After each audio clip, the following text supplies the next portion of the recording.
Yes, 2-5 Sports Reports is ordered.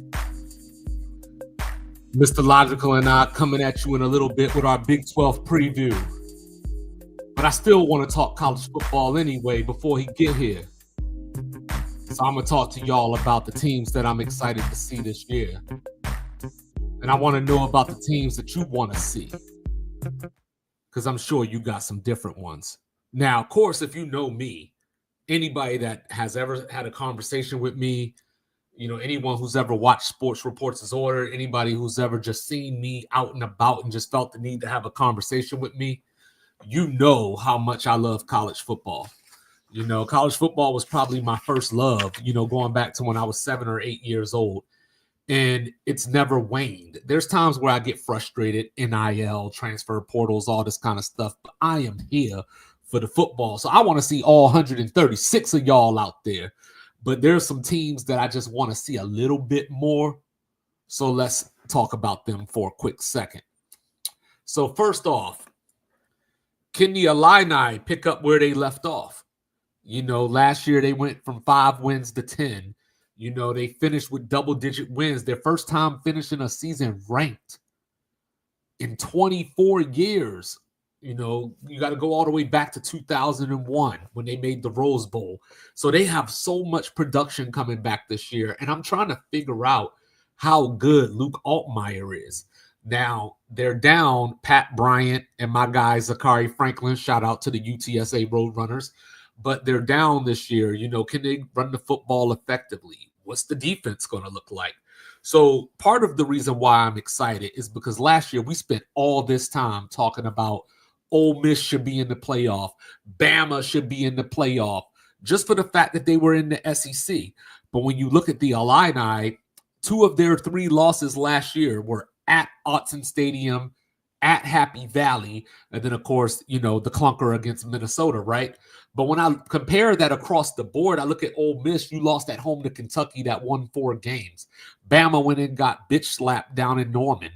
So I don't want to hear about any of this, the SEC is tough, the big, all this. I don't want to hear none of that jazz. I'm here for the Illini. They got big games with Duke and Indiana this year that are going to go a long way into telling us if they're going to make the playoffs or not, if they're going to be anything that we consider to be formidable. So last year, one of my surprise teams, and I got a lot of crap for it, but then nobody said anything to me once the season was over. But the Indiana Hoosiers, they were one of my surprise teams. I didn't have them making the playoffs. I'm not going to exaggerate. I'm not going to do all that. But, I had them winning 9 games last year. They obviously upped that. They had the number 3 defense in the nation. Some of that is gone. Curtis Rourke is gone. But I think they went and got a better quarterback in Francisco Mendoza from California. Now, it's all about Sig Nasty, Coach Sig Nasty. He came in from James Madison, brought a bunch of his players with him. And, of course, to the naked eye, you would say, how can these Sun Belt players compete in the Big Ten? That's where coaching comes in. Sounds like coaching to me. So I think they upgraded at quarterback. The problem that I have with Indiana usually is this out-of-conference schedule, Old Dominion, Kennesaw State, Indiana State. But this year they got to put up or shut up during the regular season because if you remember, they went to Columbus and they played Ohio State pretty tight up until around the halftime mark. They got stopped. Ohio State had a big punt return, and then it was curtains after that. But this year they go to Happy Valley and they're going to go to Autzen. So if Indiana somehow finds a way to make the playoff this year, they deserve it. And, I'm looking at D'Angelo Pons. He's one of my favorite corners in the country. So I want to see him lock up, Trevor Pena at Penn State. I want to see him go up against Jeremiah Smith. It might not go well for him, but that's what I'm here for. Then we take it down south because, we got to get some SEC in here. I want to see the Gamecocks. Now, they ended their season with a loss to that Illinois team that I brought up earlier. But guess what they did last year? They beat Clemson. They dominated Texas A&M. They lost a heartbreaker to Bama. Which they get Bama at home this year. They lost to Ole Miss, got smacked around, but, we'll see how that plays out this year. But the summer of Lenore Sellers, I've heard people say that he's a Heisman candidate. He very well may be, especially if they can beat Clemson again to close out the season and have that final moment in front of the voters, because they're not making the SEC title game. But they should be an exciting team, even without Nick Amawari, Kennard and Stewart. Both of them aren't there anymore, but hey, one is better than none. So South Carolina, they're going to miss Rocket Sanders, Shane Beamer. They remind me a lot of, and I know they're going to be so pissed off when I say this, but I got to say what I feel. They remind me of old school Clemson. Like it's one of those things, right? They could beat anybody, they could lose to anybody. So South Carolina is, great to watch just from that standpoint alone. They got Mike Shula coming in as the offensive coordinator. So the real question that I have at the end of the season is this going to be Frank Beamer's last year as the coach of South Carolina? Because if Brent Venables doesn't get it right this year, I could see Frank Beamer sliding into OU seamlessly. Or, hey, look at the ACC. I've been complaining about Brent Pry for years. So if Virginia Tech comes out here, lays a 5-7 or 6-6, doesn't beat anybody of significance, could Shane Beamer end up where Daddy coached? Could he end up as a Hokie in Blacksburg, Virginia? Could be. Then, of course, I got to talk about my own team, right? The Florida State Seminoles went from 13-1, everybody arguing about should they have been in the playoff or not, after the Jordan Travis injury. So, of course, they didn't get in the playoffs, so they had that chip on their shoulder, you would think. But then they came out here and went 2-10, dropping all the passes. Hakeem Williams is now at Colorado. Malik Benson out of here. So, Florida State has a chance to start over. Thomas Castellanos comes in from Boston College, and that doesn't move the needle for me until I realized that Gus Malzahn is coming from UCF. This is a guy that's had top 5, top 10 rushing offenses, and Castellanos is going to add to the anemic run game that Florida State had last year. Just need a receiver to step up. Squirrel White, I'm talking to you. Can Florida State win 8 games this year? You got Miami coming in. You got to go to the Swamp. But week 1, August 30th, right? The big day. Got Bama coming in. Jam Miller's out. So, hey, it's all on the table for the Seminoles. Like last year was the worst Power 5 offense I've probably seen. And that's saying a lot because I'm a sicko that watches a lot of Iowa football. But 180 passing yards per game, they might as well have been running the wishbone out there. Take it back to the 80s, Tom Osborne in Nebraska. But then again, they only averaged 2.9 yards per carry, so they couldn't even have done that right either. So last year, my thing was, hey, watch out for Memphis. It was where Mike Norvell coached before he came to Florida State. So I felt Memphis had a little incentive outside of just beating a Power 4 team, to win that game. And what did they do? They came into Tallahassee, not only won that game, but held Florida State to 12 points. Embarrassing. So if Florida State has any gumption about them, I want to see it this year. Tony White in as defensive coordinator coming in from Nebraska. Love that pickup. Absolutely love that pickup. But how long is it going to take to get the system rolling? That's what I want to know. Then down in Knoxville, back to the SEC. Nico, I'm leaving. He's out at UCLA. He was trying to go get that money. And now we've seen the first trade, I guess, in college football history where Joey Aguilar left Appalachian State to go to UCLA. Nico comes in, and now Joey Aguilar takes over at Tennessee. Outside of that, it was going to be young freshmen and sophomores battling for that starting spot. Dylan Sampson is gone. He was my favorite running back in the country last year. No disrespect to Ashton Genty. But, I just liked watching him play. James Pierce is gone on defense. But I think that Tennessee's defense will still save the day. Same scenario that I asked about Florida State. can they win 8 games? Like they get Georgia at home this year. And obviously, that game is going to go a long way into telling us who they are because nobody expects them to beat Georgia. Their fans don't even expect them to beat Georgia. So can you be competitive? Because Georgia has put their foot on your neck the last couple of years. As a matter of fact, the last time Tennessee even beat Georgia was 2016. And it was one of those things when you go back and look at that, just to put in perspective, because I said 2016. So we know how long ago that truly is, right? But if you put it in its proper perspective, the last time Tennessee beat Georgia, it was a Hail Mary from Josh Dobbs to Cedric Tillman. Now, come on, man. I don't know what to say about that. And of course, they got this nasty streak. They haven't won in Gainesville for a very, very, very, very, very, very, very long time. And that goes without saying how important that could be this year, because Florida is one of those teams that's getting a lot of hype. I'm not exactly sure why. They got a tough schedule and everything, but, we'll see. But, if I'm correct, the last time Tennessee won down at the Swamp was 2002. I believe it was 2002, or it might have been 2003. I'm sorry. It was 2003, the last time that they won in the Swamp. So they got to get it done this year. They got to. Just Josh Heupel, I think, is a good head coach. Came over from UCF. That offense needs the quarterback. We'll see if Joey Aguilar can be that guy.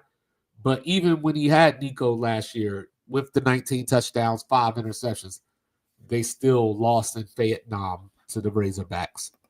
Of course, I'm wearing this jersey, right? So you got to know that I'm excited to see Colorado. I'm excited for Coach Prime. First of all, congratulations, Coach Prime, for beating cancer, being well. The sport is better with you than without you. So we're happy that we don't have to miss you this year. But let me tell you something. Week 1, you're getting it off rip. The Rambling Brett coming in. I expect Georgia Tech to win that game, no matter who starts at quarterback for Colorado, because Colorado is going to take some time. We'll get into this a little bit more in our Big 12 preview tonight.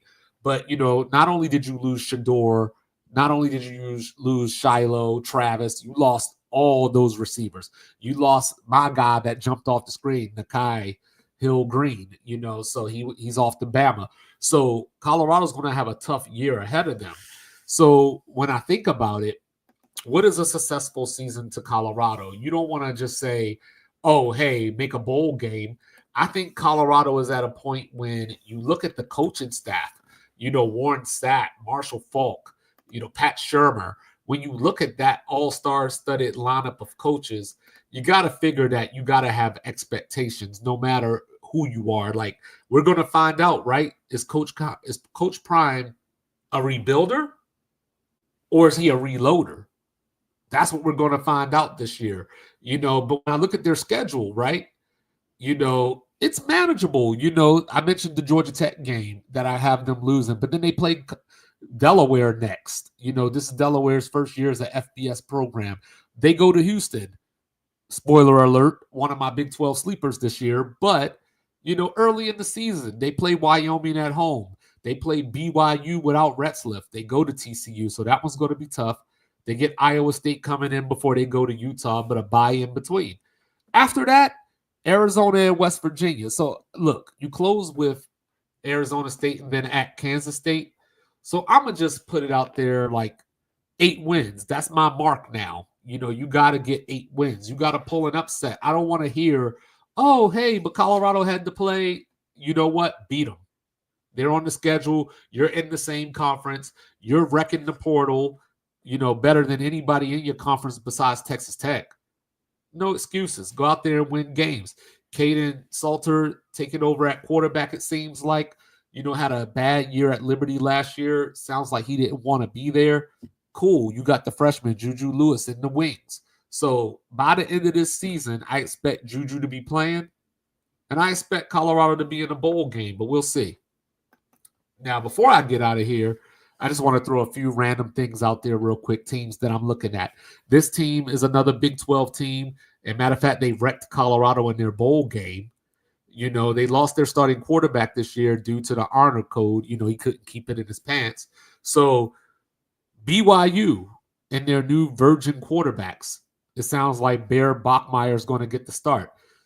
Head coach Kalani Sitake is going to have that defense plan lights out. But last year for BYU, it was all about the turnover margin. And when the college football playoff rankings first came out, I was beating the table advocating, where is BYU? Why are they not getting any respect? And you know how they repaid me? They went and lost to Kansas. So BYU, I'm interested to see how they look this year. Keeping it in the Big 12 again. Cowboy Gundy, as we like to call him. Mike Gundy in Oklahoma State. 3-9 last year. But that 3 did include a win at a SEC stadium against Arkansas. The same Arkansas that beat Tennessee, right? But also, when you go back and look at it, they went 0-9 in the Big 12. Mike Gundy had to give back $1 million just to keep his job. And now there's no Ollie Gordon. There's no Alan Bowman, who wasn't really an elite quarterback anyway, but he was experienced. He was on the Chris Winkie, Brandon Whedon plan. So Oklahoma State, what you're going to do this year? Because if I don't know anything else, I know that when you count out Mike Gundy is when he'll bite you. And of course, I can't get out of here without talking about the reigning, defending national champion Ohio State Buckeyes. Julian Sayin taking over, C.J. Donaldson in the backfield. They still got Jeremiah Smith. They still got Carnell Tate, still got Caleb Downs on defense. So they are not devoid of talent. Now, the question for Ohio State ends up being a question for Penn State. Is this the year that James Franklin finally beats Ohio State? Remember, I told you Tennessee hasn't beat Georgia since 2016. That was also the last time James Franklin beat Ohio State. And that was in Happy Valley, of course. So now they got to go to Columbus. But they also have Oregon coming in on September 27th for the whiteout. But back to Ohio State. Is Ryan Day off the hot seat? He won the national title. But if they go 9-3, 8-4 this year and don't make the playoff, I ain't saying he's going to get fired, but next year, those Ohio State fans are on his ass because they have a standard of excellence that they subscribe to. Are you hearing that, Florida State fans? Now, finishing this out, USC. How big is Lincoln Riley's buyout again? I talked about Mike Norvell and his $63 million buyout. Lincoln Riley's is in that same ballpark. Miller Moss is off to Louisville, so it's up to Jaden Maeva. Zachariah Branch is a Bulldog now down in Athens, but you still got Lemon back, who was your leading receiver last year. You lost Joyner, but hey, you know what? Second year of Deanton Lynn leading that defense, I want to see improvement. I want to see USC have a top 6 defense in the Big Ten. They could be a sleeper in that conference along with the sleeper that I picked, the Washington Huskies, because I love Damon Williams, a.k.a. Weapon X, as I like to call him. But USC, fight on. I want to see you back. I want to see you give Notre Dame a battle. Notre Dame's owned that rivalry for the last couple of years. So, look, college football is here, starting with Farmageddon on Saturday, which I expect K-State to win. Like I said tonight, Big 12 preview. Am I picking one of those teams to win the Big 12? You'll have to watch to find out. Sports Reports is ordered coming to you in a few hours. Check that notification, like, review, subscribe, share, rate, do all the free things. Do all the good things. And you know what? Have a liquid death on me. Love y'all. See you later. Peace.